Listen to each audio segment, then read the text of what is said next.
আপনাদের কিন্তু আরেকটি স্কেল দেখানো হচ্ছে, অর্থাৎ আব্দুস সামাদ মোল্লা তিনি কিন্তু এই গোলরক্ষককে কিভাবে প্রশিক্ষণ দিতে হয় সেটা কিন্তু আমি ভিডিও স্ক্রিনে আপনাদেরকে দেখাচ্ছি। দারুণভাবে কিন্তু এই খেলায় উজ্জীবিত হচ্ছে এবং সুন্দরভাবে কিন্তু এই গোল প্রশিক্ষণের কাজ চলছে। সামাদ ভাই মানেই যেন নওগাঁর একটা উদীয়মান গোলরক্ষক। অবশ্যই আপনারা জানেন ঐতিহ্যবাহী প্রবাহ সংসদের কিন্তু এক সময়কার তুখোর গোলরক্ষক এবং সেনাবাহিনীর সেই গোলরক্ষক কিন্তু আব্দুস সামাদ ভাই আমাদের নওগাঁ জেলারই সন্তান।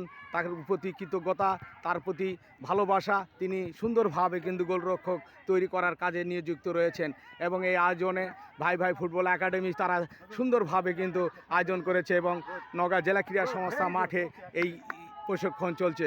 অবশ্য আপনাদের সন্তানদেরকে এখানে দিবেন এবং তাদেরকে গোলরক্ষক হিসাবে